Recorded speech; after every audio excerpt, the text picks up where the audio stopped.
नमस्कार दोस्तों, मेरा नाम निरंजन है। स्वागत करता हूं आपके अपने YouTube चैनल ऑनलाइन स्टडी अड्डा पर। ठीक है, ये जो आज का जो करंट अफेयर रहेगा ये 29 जुलाई से 4 अगस्त तक क्या रहेगा। ठीक है, इसमें हम करीब करीब 30 क्वेश्चन को देखेंगे जो एग्जाम की दृष्टि से बहुत इंपॉर्टेंट है।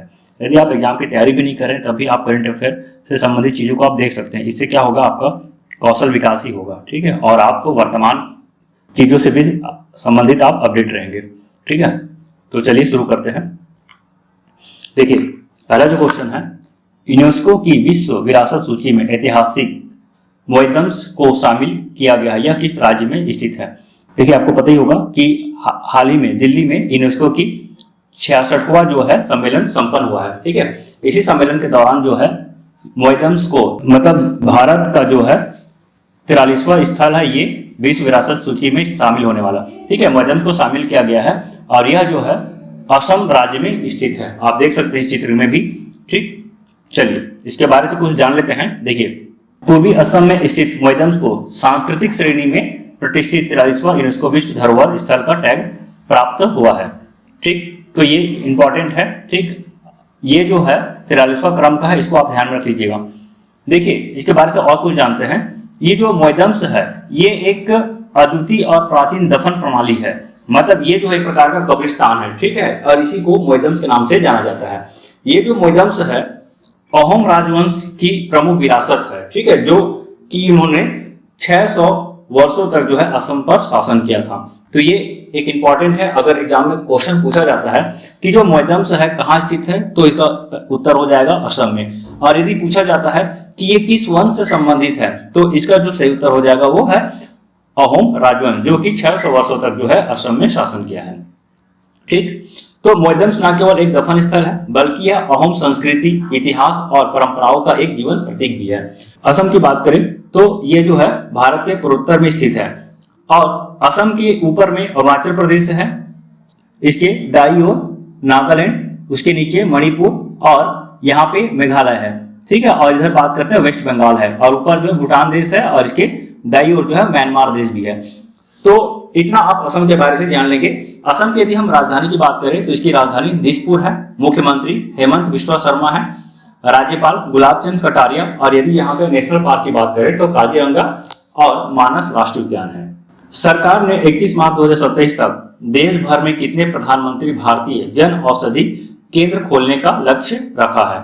तो इसका जो सही उत्तर हो जाएगा ऑप्शन नंबर डी, 25,000। ठीक है, तो 31 मार्च 2027 तक जो केंद्र सरकार है उसका लक्ष्य है कि 25,000 जो है प्रधानमंत्री भारतीय जन औषधि केंद्र खोला जाएगा। चलिए अगला क्वेश्चन देखिए, हाल ही में मॉडल कौशल ऋण योजना को किस केंद्रीय मंत्री ने लॉन्च किया है। तो इसका जो सही उत्तर हो जाएगा option number C, Jayant Chaudhary. ठीक है, तो जयंत चौधरी जो है मॉडल कौशल ऋण योजना को लॉन्च किया है। देखिए, यह जो योजना है ये युवाओं के कौशल विकास में सहायक होगी और यदि युवाओं में यदि कौशल विकास उत्पन्न हो जाता है, यदि कौशल विकास करते हैं तो आपको पता ही होगा कि आसानी से वह रोजगार या स्वरोजगार की ओर जा सकते हैं। कौशल विकास और उद्यमिता राज्य मंत्री जयंत चौधरी ने हाल ही में नई दिल्ली में मॉडल कौशल ऋण योजना शुरू की है। इस योजना का उद्देश्य देश के भविष्य के लिए तैयार कार्यबल को सशक्त बनाना है। इस योजना के तहत देश भर के 25,000 युवाओं को शिक्षा और कौशल उन्नयन के अवसर प्रदान किए जाएंगे। ठीक है, तो ये इंपॉर्टेंट है, इसको भी आप ध्यान रख लीजिएगा। देखिए अगला क्वेश्चन, भारत की पहली एकीकृत कृषि निर्यात सुविधा किस बंदरगाह पर स्थापित की जाएगी। तो इसका जो सही उत्तर हो जाएगा जवाहरलाल नेहरू बंदरगाह। तो जवाहरलाल नेहरू बंदरगाह ये कहाँ है, तो ये मुंबई में स्थित है। ठीक है, ध्यान रखेंगे। और ये जो है यहाँ जो है भारत की पहली एकीकृत कृषि निर्यात सुविधा केंद्र जो है स्थापित किया जाएगा। बंदरगाह जहाज रानी और जल मार्ग मंत्री सर्बानंद सोनोवाल ने 284 करोड़ रुपए से अधिक की सार्वजनिक निधि भागीदारी परियोजना की मंजूरी दी है। यानी कि ये जो परियोजना है पीपीपी मॉडल पे रहेगा। ठीक है, पब्लिक प्राइवेट पार्टनरशिप इसको बोलते हैं। चलिए अगला क्वेश्चन देखिए, हाल ही में आयोजित भारत आसियान विदेश मंत्रियों के शिखर सम्मेलन में किसने भाग लिया। तो इसका जो सही उत्तर हो जाएगा option number C, S Jaishankar. आपको पता होगा कि जो एस जयशंकर है वो भारत के विदेश मंत्री हैं। ठीक है, अब भारत की तरफ से जो है इस सम्मेलन में विदेश मंत्री एस जयशंकर जो है भाग लिए। यह जो सम्मेलन है ये विंतियाने में 26 जुलाई 2024 को संपन्न हुआ था। ठीक, देखिए विदेश मंत्री एस जयशंकर ने 26 जुलाई 2024 को लाओ पीपुल्स डेमोक्रेटिक रिपब्लिक की राजधानी विंतियाने में भारत आसियान पोस्ट मिनिस्ट्रियल सम्मेलन में भाग लिया। इस बैठक की मेजबानी आसियान के वर्तमान अध्यक्ष, देखिए यहाँ पे आप इसको भी याद रख लीजिएगा कि वर्तमान जो अध्यक्ष है आसियान का, ये लाओ पीपुल्स डेमोक्रेटिक रिपब्लिक है। ठीक है, ये जो देश है इसका अध्यक्षता कर रहा है।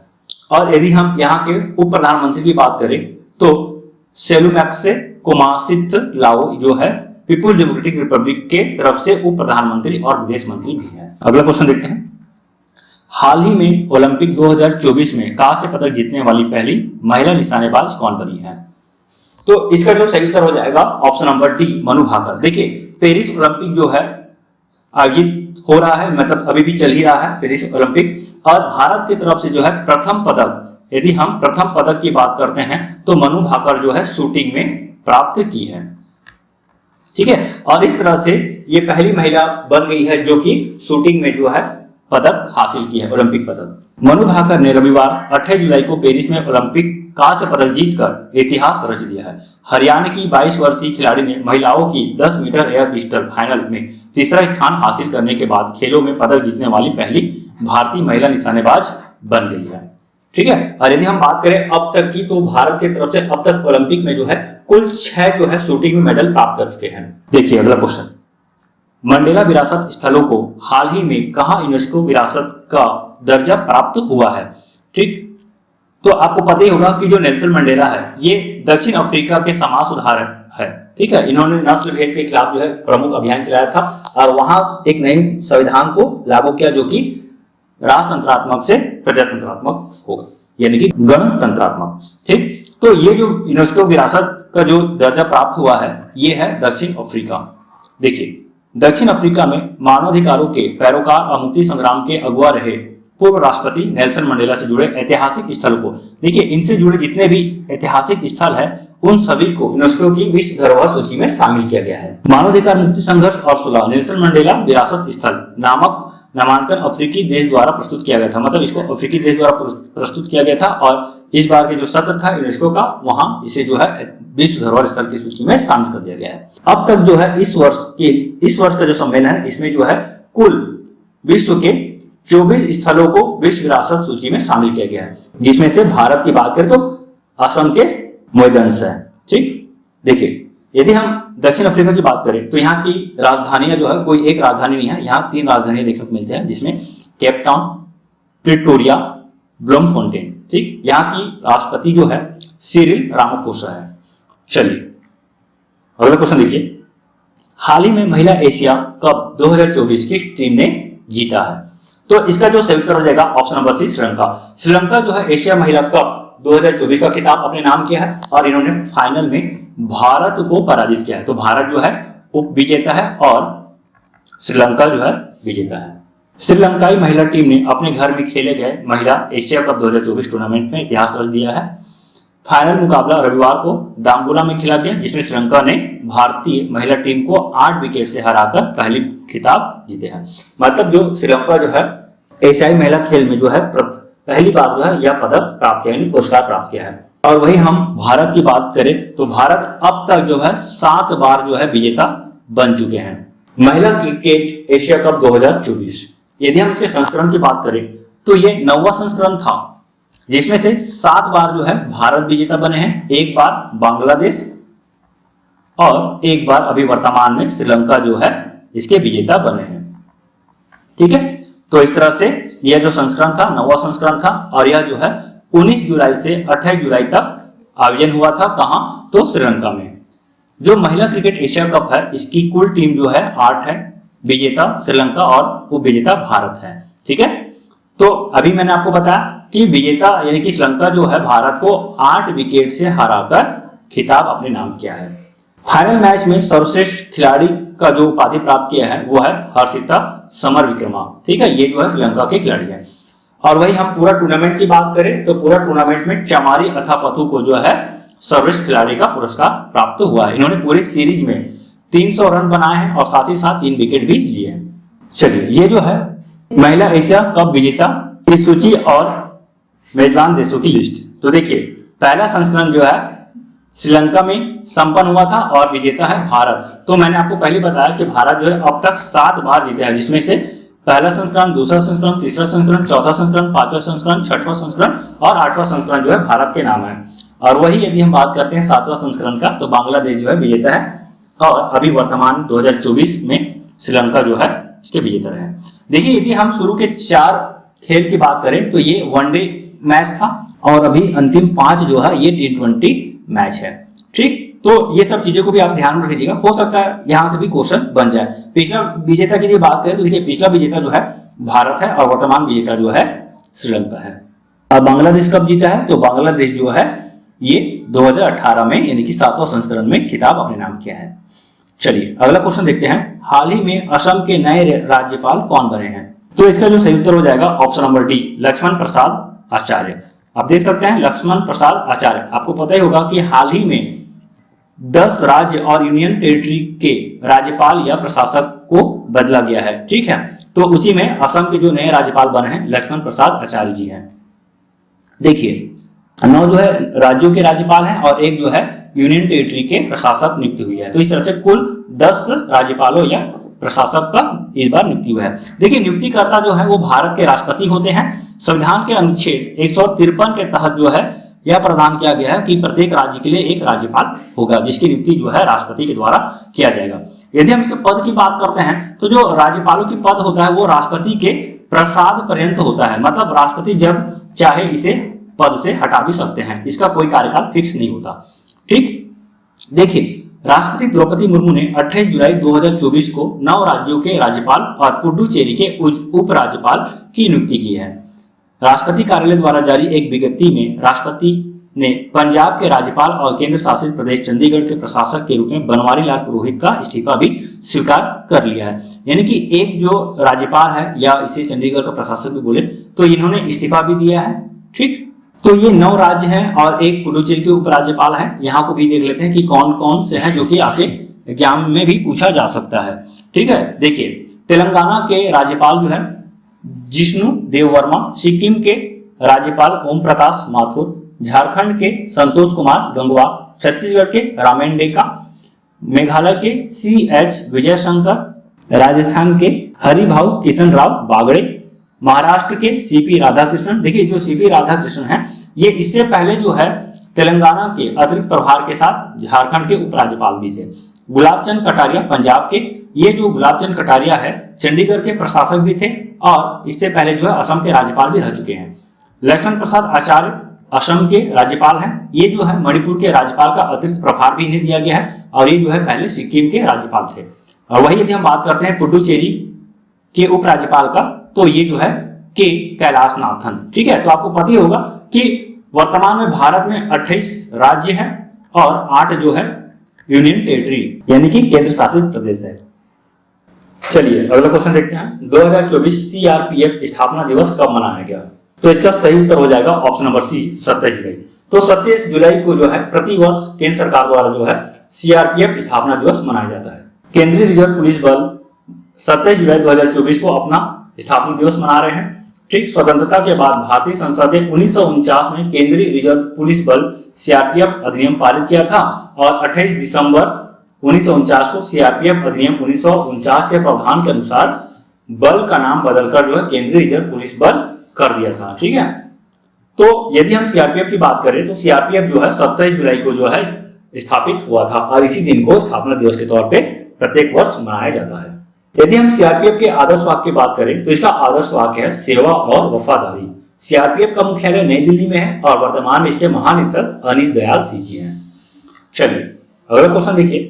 हाल ही में ओलंपिक ऑर्डर से सम्मानित होने वाले दूसरे भारतीय कौन बने हैं? इसका जो सही उत्तर हो जाएगा option number D, Abhinav Bindra. तो अभिनव बिंद्रा जो है ओलंपिक ऑर्डर से सम्मानित होने वाले दूसरे भारतीय बने हैं। यदि हम पहले भारतीय की बात करें तो पूर्व प्रधानमंत्री इंदिरा गांधी को 1983 में यह पुरस्कार प्राप्त हुआ था। ठीक है, तो ध्यान रखेंगे भारत की तरफ से अभिनव बिंद्रा जो है सम्मान पाने वाले दूसरे भारतीय हैं और इससे पहले जो है इंदिरा गांधी। तो इस तरह से यह पुरस्कार प्राप्त करने वाले या फिर सम्मान प्राप्त करने वाले जो अब तक भारत के जो है 2 लोगों को प्रदान किया गया है। चलिए अगला क्वेश्चन देखिए। बिम्स्टेक सुरक्षा प्रमुखों की चौथी बैठक कहां आयोजित की गई? तो जो बिम्स्टेक की चौथी बैठक जो है राष्ट्रीय प्रमुखों के, तो इसका जो बैठक जो है म्यांमार में आयोजित किया गया था। ठीक, देखिए यदि हम बिम्स्टेक की बात करें तो इसका फुल फॉर्म जो हो जाता है बहु क्षेत्रीय तकनीक और आर्थिक सहयोग के लिए बंगाल की खाड़ी पहल। सुरक्षा प्रमुखों की बैठक की बात करें तो 27 जुलाई 2024 को म्यांमार की राजधानी नायपीडू में आयोजित की गई थी। भारत के तरफ से जो प्रतिनिधि रहे हैं वो है राष्ट्रीय सुरक्षा सलाहकार अजीत डोभाल। ठीक है, यदि हम बिम्स्टेक की बात करें तो इसकी स्थापना जो है 1997 को हुआ था और इसकी स्थापना के पीछे के जो उद्देश्य है बंगाल की खाड़ी के जो तटीय राज्य या तटीय राष्ट्र है उसके बीच जो है सहयोग को बढ़ावा देने के लिए। तो आप देख सकते हैं मैप के माध्यम से भी जो बिम्स्टेक की जो सदस्य राष्ट्र हैं जैसे भारत, नेपाल, भूटान, बांग्लादेश, म्यांमार, थाईलैंड, तो ये जो है बिम्स्टेक के सदस्य राष्ट्र हैं। तो कितने सदस्य राष्ट्र है? तो कुल 7 सदस्य राष्ट्र है। बिम्स्टेक का जो मुख्यालय है वो ढाका बांग्लादेश में है। ठीक है, चलिए अगला क्वेश्चन देखिए, नीति आयोग की 9वीं शासी परिषद की बैठक में अध्यक्ष कौन रहे हैं? तो 9वीं शासी परिषद की बैठक की अध्यक्षता जो है प्रधानमंत्री नरेंद्र मोदी करते हैं। देखिए नीति आयोग के यदि हम अध्यक्ष की बात करते हैं तो नीति आयोग के जो पदेन अध्यक्ष होते हैं वो भारत के प्रधानमंत्री होते हैं और वर्तमान में भारत के प्रधानमंत्री नरेंद्र मोदी हैं, तो इसके अध्यक्ष जो है नरेंद्र मोदी जी हैं। ठीक, तो इन्हीं के द्वारा जो है 9वीं शासी परिषद की बैठक का अध्यक्षता किया गया। इस सम्मेलन में जो भारत की तरफ से इस बार जो थीम बना है वो है विकसित भारत एट 2047। ठीक, चलिए अगला क्वेश्चन, अंतरराष्ट्रीय बाघ दिवस प्रतिवर्ष कब मनाया जाता है? तो देखिए अंतरराष्ट्रीय बाघ दिवस जो है प्रतिवर्ष जो है 29 जुलाई को मनाया जाता है। देखिए दुनिया भर में बाघों के संरक्षण के बारे में जागरूकता बढ़ाने के लिए अंतरराष्ट्रीय बाघ दिवस प्रतिवर्ष 29 जुलाई को मनाया जाता है। यदि हम पिछले 150 की बात करें तो इसकी आबादी में 95% की कमी आई है और वर्तमान में भारत में जो है यदि हम बात करें तो 3100 से भी अधिक बाघ जो है हमारे भारत में है। और यदि हम बाघों की कुल जनसंख्या की बात करें पूरी दुनिया भर में तो ये करीब करीब 3900 है। ठीक, चलिए, और ये जो आंकड़ा जो है विश्व वन्यजीव के अनुसार है। देखिए मैंने अभी आपको बताया कि जो अभी 2022 में टाइगर सेंसस हुआ था इसके अनुसार जो है 3167 जो है बाघ हमारे भारत में है। ठीक, और वही हम सबसे ज्यादा बाघ की बात करें तो मध्य प्रदेश में सबसे ज्यादा बाघ है और भोपाल का जो नेशनल पार्क है यहाँ जो है यदि हम राष्ट्रीय पार्क की बात करें तो भोपाल के राष्ट्रीय पार्क में जो है सबसे ज्यादा बाघ पाए गए हैं। देखिए अगला क्वेश्चन, झारखंड के नए राज्यपाल के रूप में किसे नियुक्त किया गया है? तो इसका सही उत्तर हो जाएगा संतोष कुमार गंगवार। तो संतोष कुमार गंगवार को जो है झारखंड के नए राज्यपाल के रूप में नियुक्त किया गया है। ठीक है, इससे पहले मैं सभी राज्यपालों के बारे में बताया है कि कौन सा राज्यपाल जो है किस राज्य के राज्यपाल नियुक्त हुए हैं, तो आप एक बार और उसे देख लीजिएगा और याद भी कर लीजिएगा। देखिए अगला क्वेश्चन, सिडबी के चेयरमैन एवं प्रबंध निदेशक का कार्यभार हाल ही में किसने संभाला है? तो इसका जो सही उत्तर हो जाएगा option number D, Manoj Mittal. तो मनोज मित्तल जो है सिडबी के चेयरमैन और प्रबंध निदेशक बने हैं। सिडबी की यदि हम बात करें तो सिडबी का जो फुल फॉर्म होता है जो है small industrial development bank of India. ठीक, ये भारत का जो है उद्योग के क्षेत्र में जो है प्रमुख बैंक है और इसकी स्थापना जो है 2 अप्रैल 1990 को हुआ था। इसका मुख्यालय लखनऊ उत्तर प्रदेश में है और अध्यक्ष मनोज मित्तल जी है।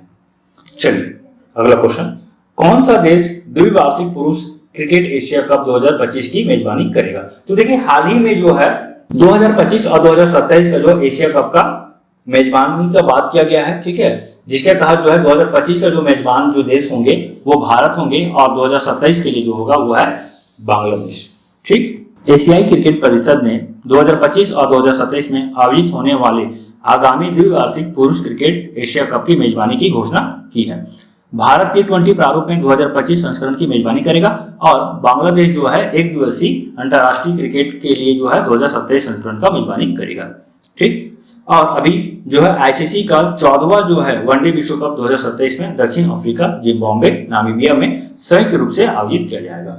तो ये तो था एशियाई क्रिकेट परिषद की तरफ से और ये जो है अंतरराष्ट्रीय क्रिकेट परिषद की तरफ से। ठीक है, अगला क्वेश्चन देखिए, इंग्लिश चैनल पार करने वाली सबसे कम उम्र की और सबसे तेज पैरा तैराक कौन बनी है?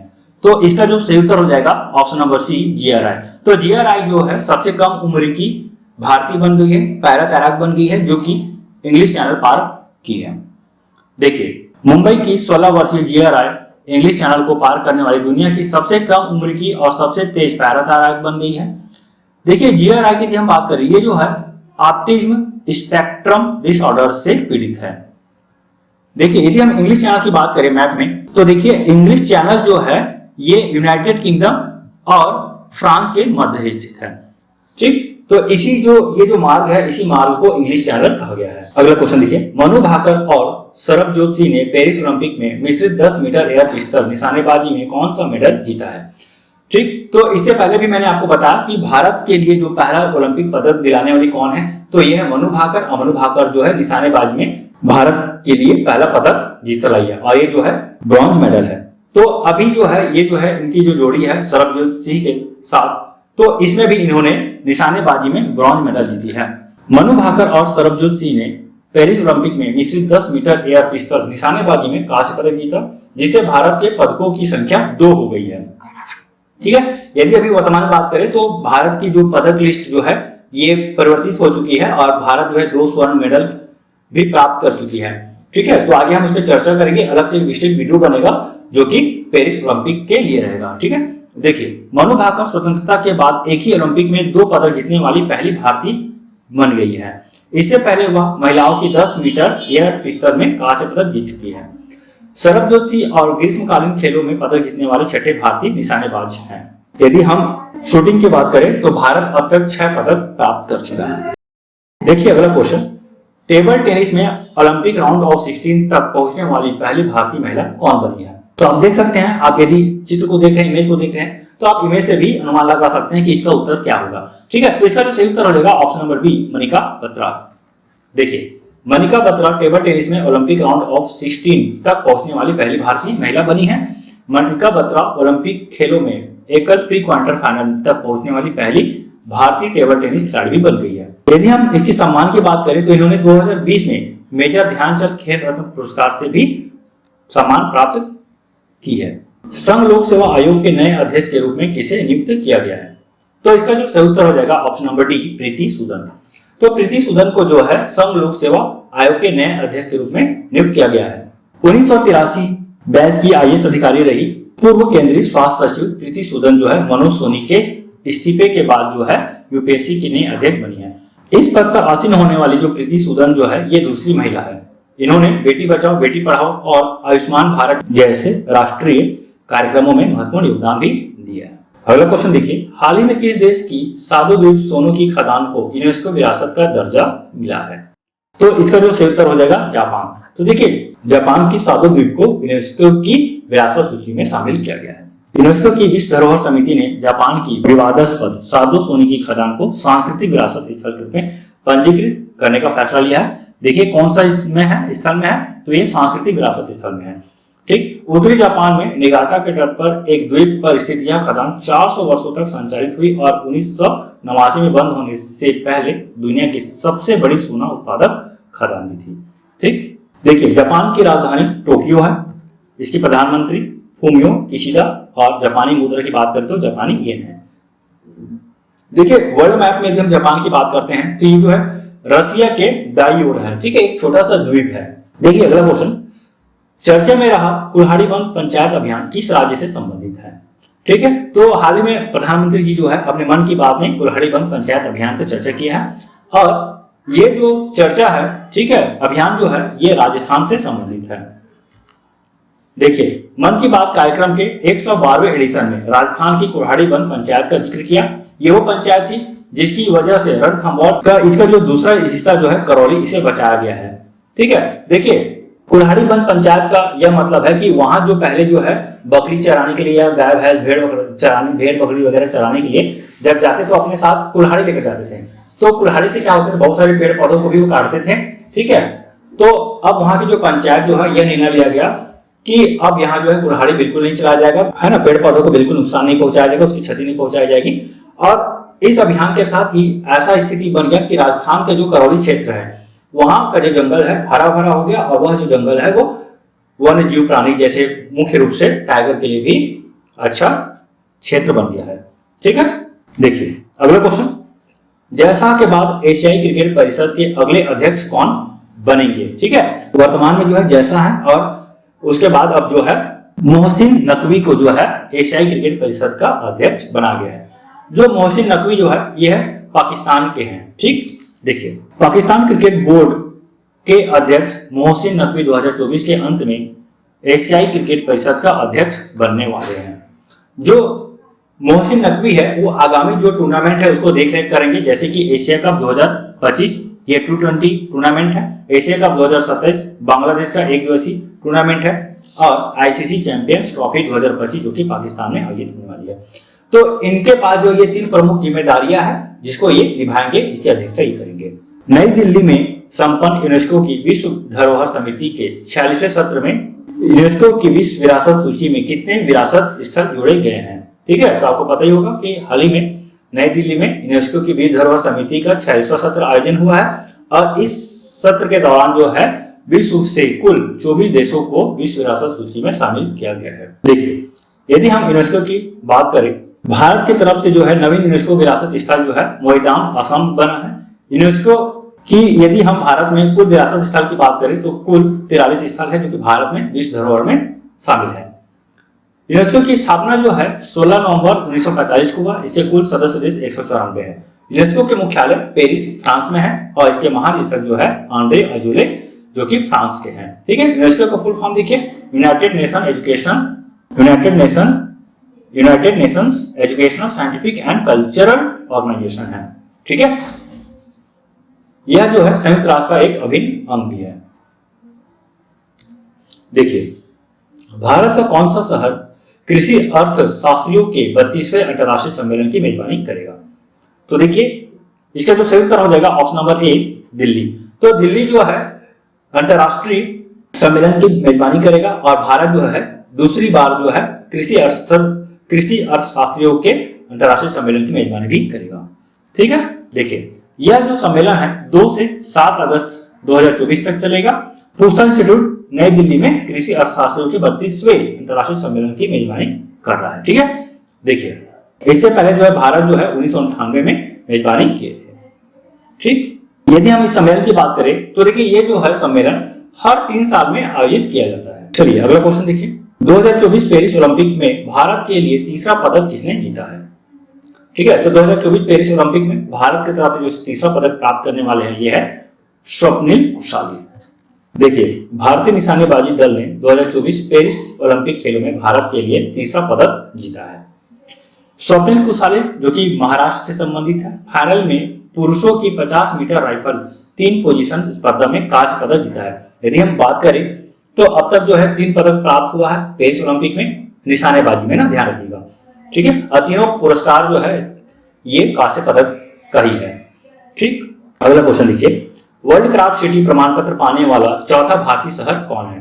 तो इसका जो सही उत्तर हो जाएगा ऑप्शन नंबर डी, कश्मीर। 31 जुलाई 2024 को केंद्र शासित प्रदेश जम्मू और कश्मीर की राजधानी श्रीनगर में आयोजित एक समारोह में कश्मीर शहर को विश्व शिल्प परिषद अंतर्राष्ट्रीय से विश्व शिल्प शहर का प्रमाण पत्र प्रस्तुत किया गया है। ठीक है, और ये जो है चौथा शहर है। और पिछले जो 3 शहर की बात करें तो इसमें से पहला जो है राजस्थान के जयपुर, तमिलनाडु के मामल्लपुरम और कर्नाटक के मैसूर। तो इस तरह से कश्मीर जो है ये चौथा शहर है जो कि विश्व शिल्प परिषद के द्वारा जो है विश्व शिल्प शहर का प्रमाण पत्र प्राप्त किया है। अगला क्वेश्चन देखिए, बहुराष्ट्रीय हवाई अभ्यास तरंग शक्ति 2024 की मेजबानी कौन सा देश कर रहा है? तो इसका जो सही उत्तर हो जाएगा ऑप्शन नंबर डी, भारत। तो भारत जो है तरंग शक्ति 2024 की मेजबानी कर रहा है।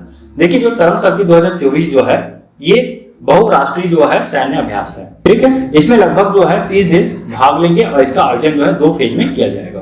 पहला फेज जो है 6 अगस्त से 14 अगस्त तक तमिलनाडु में चलेगा और दूसरा फेज जो है 29 अगस्त से 14 सितंबर तक जोधपुर में चलेगा। देखिए, हाल ही में चिकित्सा सेवा महानिदेशक के रूप में किसे नियुक्त किया गया है? तो इसका जो सही उत्तर हो जाएगा ऑप्शन नंबर सी, साधना सक्सेना नायर। तो साधना सक्सेना नायर को जो है चिकित्सा सेवा महानिदेशक के रूप में नियुक्त किया गया है। ये जो है 1 अगस्त 2024 से अपने पद को ग्रहण कर चुकी हैं और इस पद पर नियुक्त होने वाली जो है ये पहली महिला भी है। तो अब ये जो क्वेश्चन है आपके लिए है। ठीक, इसका जो उत्तर जो है आप कमेंट बॉक्स में दीजिएगा। देखिए, क्वेश्चन है, हाल ही में किस देश ने अपना पहला महिला एशिया कप खिताब हासिल किया है? ठीक है, तो इसका जवाब आप सभी कमेंट बॉक्स में दीजिएगा। तो वीडियो यहीं तक था। वीडियो कैसा लगा आपको कमेंट करके जरूर बताइएगा। यदि आप चैनल पे नए हैं तो चैनल को सब्सक्राइब करना बिल्कुल मत भूलिएगा, क्योंकि इसी तरह का वीडियो आपको हमेशा देखने को मिलता रहेगा। ठीक है, तो मिलते हैं एक नई वीडियो के साथ, तब तक के लिए जय हिंद, जय भारत, धन्यवाद।